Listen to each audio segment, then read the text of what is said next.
Welcome and well met, all my fellow adventurers. Thank you for joining me today for our next lesson where we dive once more into the history of Hydaelyn, or if you rather call it Etheirys.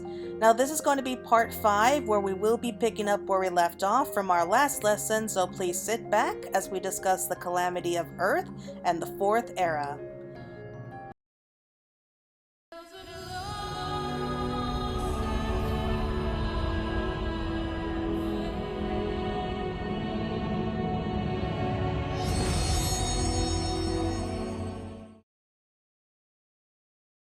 This is going to be a relatively short video compared to last time because, surprisingly, we know precious little of what happened in this era, and even less so of the events that would eventually lead up to the next Calamity. In fact, we know less about the 4th, Umbral, and Astral eras than we do with all the other eras before it, but we will do our best to try and put it all together. To start off with, let's do a quick recap over the last lesson that brought us here. So we discussed previously how the 3rd era was what brought about the rise and fall of the Allagan Empire, and how after Allag reached its peak, it started to fall into declinement. In the end, a man by the name of Amon, who would later become the Ascian that we know as Fandaniel, would seek out to restore to life the first emperor of the Allagan Empire, Xande.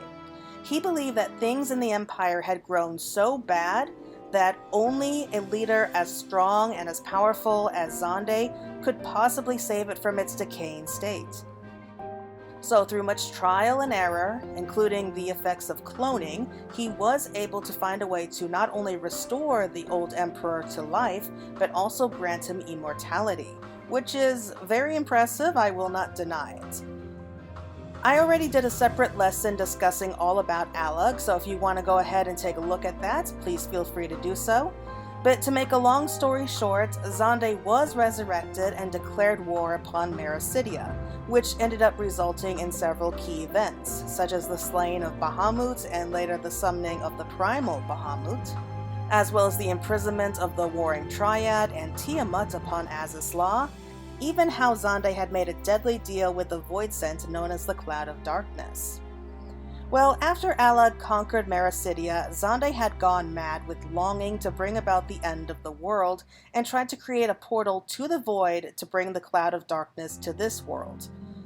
To do so, he sealed the primal Bahamut inside Dalamud and had it launched into the heavens to absorb more energy from the sun, so that it would be powerful enough to open up a void gate.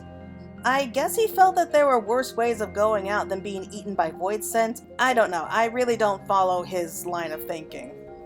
Of course, the people were highly against this plan and had joined forces to try and overthrow Xande before he could get that far.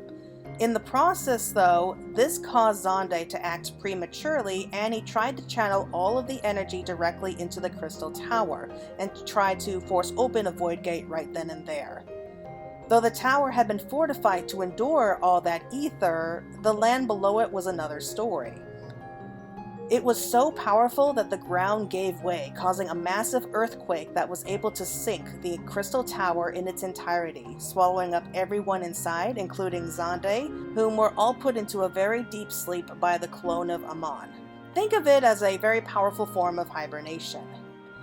Either way, we know that the result was that the Crystal Tower was deeply buried and everyone inside the tower along with it.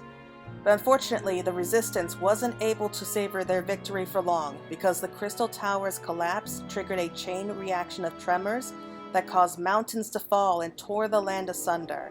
At that moment, the Earth aspected ether that was absorbed by the 3rd shard rejoining with the source, and the damage that came from that was enough to shake the entire realm.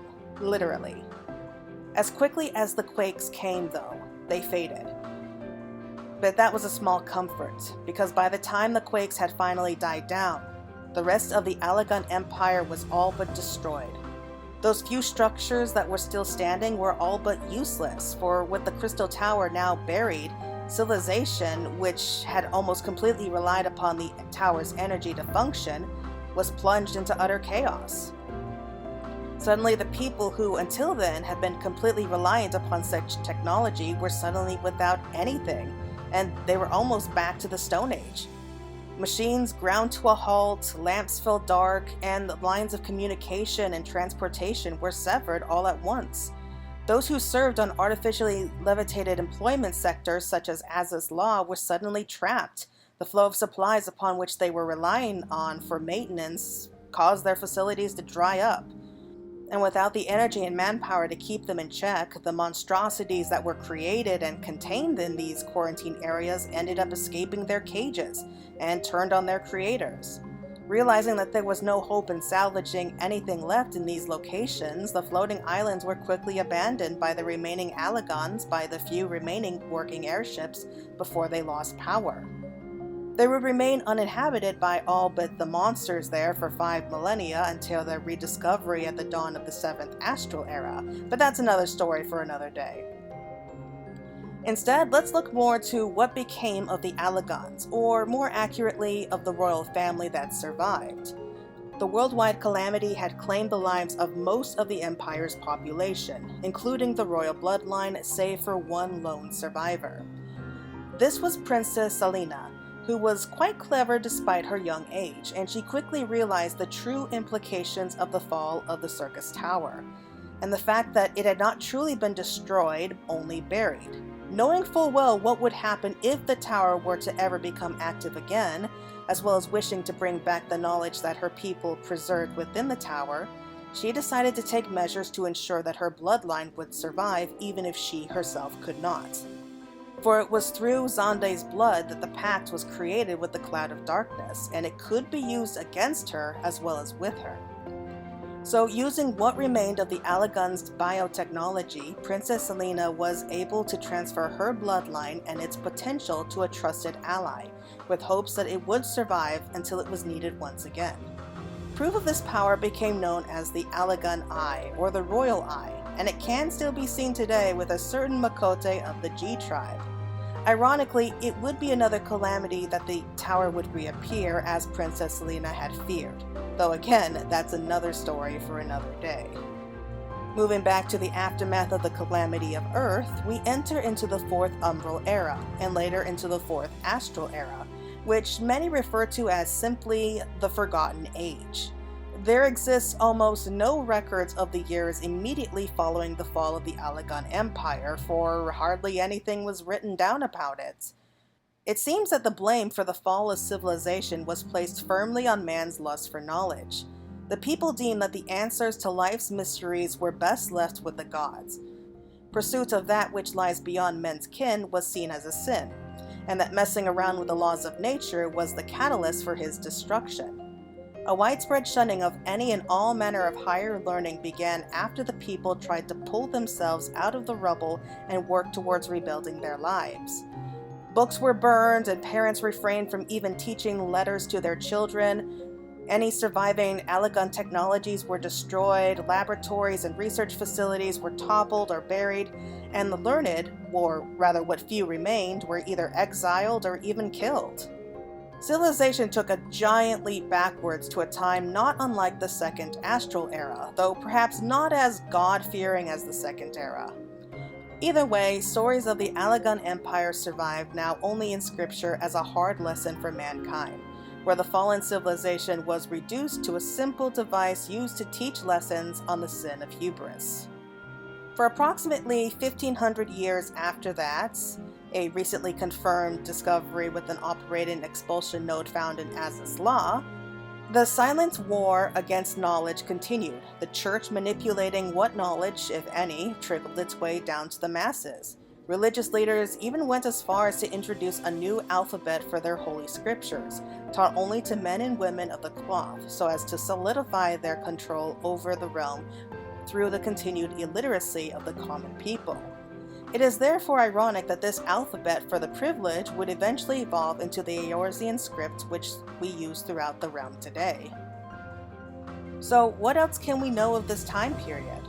Well, I wish I could give you more than speculation, but from what I was able to gather together, it seems reasonable to think that the survivors of Allag were truly sick of the technology that was used to bring about such a devastating calamity, and had gone back to a simpler way of living. I can't imagine that while many were unable to continue on with such luxuries no longer available to them, but otherwise the people seem to have gone back to a brief hunter and gatherer lifestyle in the aftermath of the quakes. But they quickly were able to return to a more medieval way of living, including farming and trading with each other. With such things as reading and teaching now frowned upon, perhaps even outlawed during this period, the people had to continue on with raising each generation in a kind of blissful ignorance and discourage their children from learning.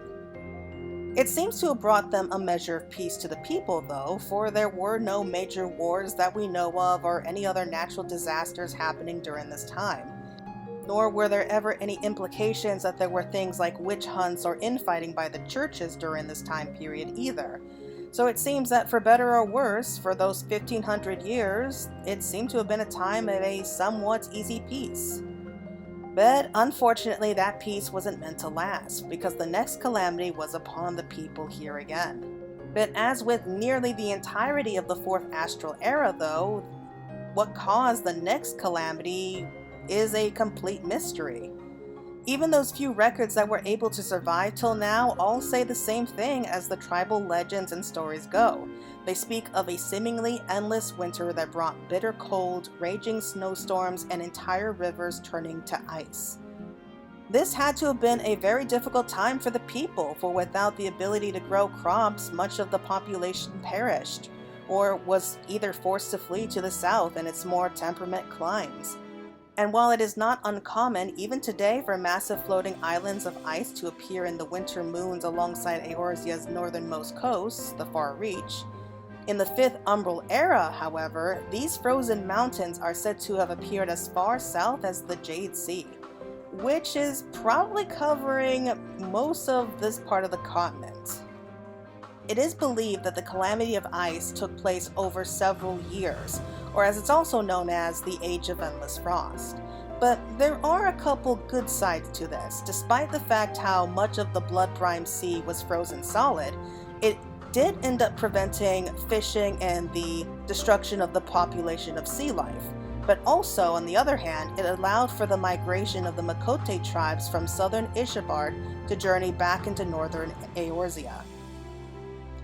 Now, these tribes were made up of descendants of the very same Miqo'te who were persecuted against and driven from Eorzea by the survivors of the Allegan Empire almost 2 millennia earlier.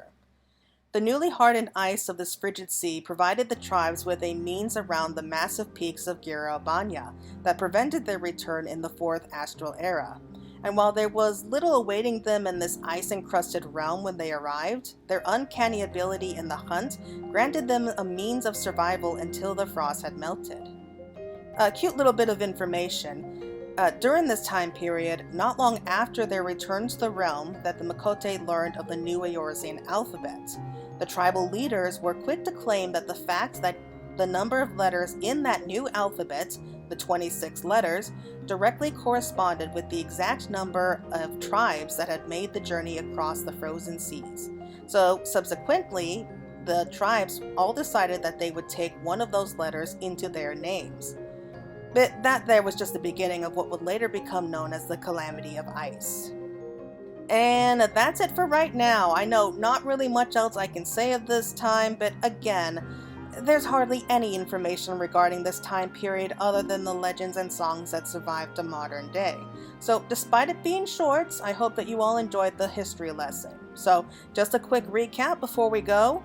We know that this particular era started off with the Calamity of Earth. Mankind returned to a more primitive lifestyle after Alec fell, and learning was considered to be sinful, and parents actively discouraged even teaching their children to read and write. The churches grew in power once again, though they weren't as extreme as they had been back in the Second Era, because as far as we know that there were no such things such as exorcisms or witch hunts or holy wars. And since nothing was written down, we do know that this is known as simply the Forgotten Era, and it ended with the Calamity of Ice. Okay, so I promise that the next lesson will be leading off more into the 5th era, and let me tell you that there is almost too much information on that particular time period. It is considered to be the renaissance of magic, and I hope that you all look forward to what is coming for us next.